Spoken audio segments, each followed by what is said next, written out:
When he stood before little David and the people of Israel, they have a history of a God that overcomes the pharaohs of this age. They have a history of a God that destroys the Goliath of this age. They saw that when the walls of Jericho were unreachable and they couldn't penetrate, they know through the history that the God of all ages made a way for the people of God to pursue the walls of Jericho.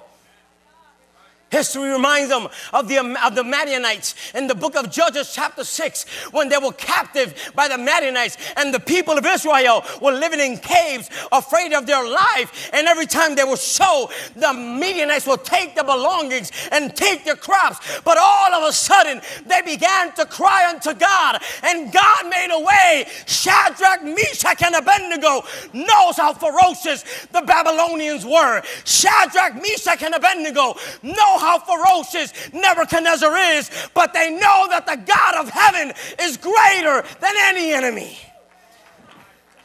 Now, do you know the God you serve? That's the question. What do you know of the God you serve? Do you just know him as a savior? Or do you know him as a strong tower? Do you know him just as a savior? Or do you know him as your shield? Do you know him as a savior? I know God as my savior, but I know God as my deliverer. I know God as my fighter. I know God as my advocate. I know God as my, can I preach? What do you know about the God you serve? Because when you know the God you serve, no devil in hell can take control over your life because you know the God is in you.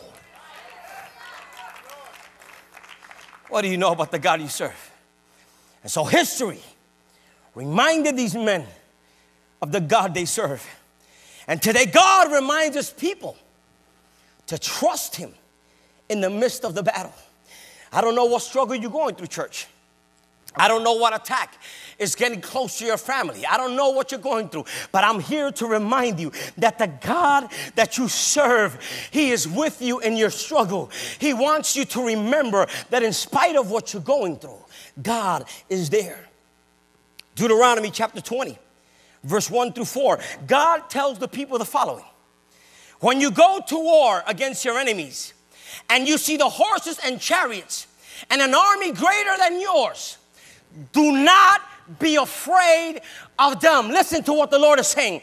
When you see an army against you and when you see horses against you, the Lord is telling you today, do not be afraid. Oh God, but they're so big. Don't be afraid. Oh God, but I'm losing my family. Don't be afraid. Oh God, but things look nebulous. God is saying, don't focus on the enemies. Focus on your God. Don't be afraid of them, because the Lord your God who brought you out of Egypt, that's why in the middle of your crisis, don't focus on your crisis. God is saying, the God that took you out of Egypt, he is with you right now.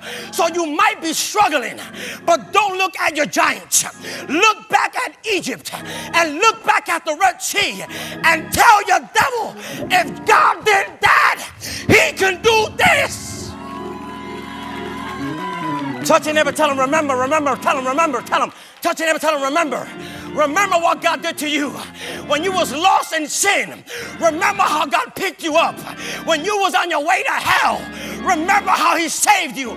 God ain't gonna save you for the devil to step on you. God ain't gonna save you for the devil to slap you up and down. You are washed with the blood.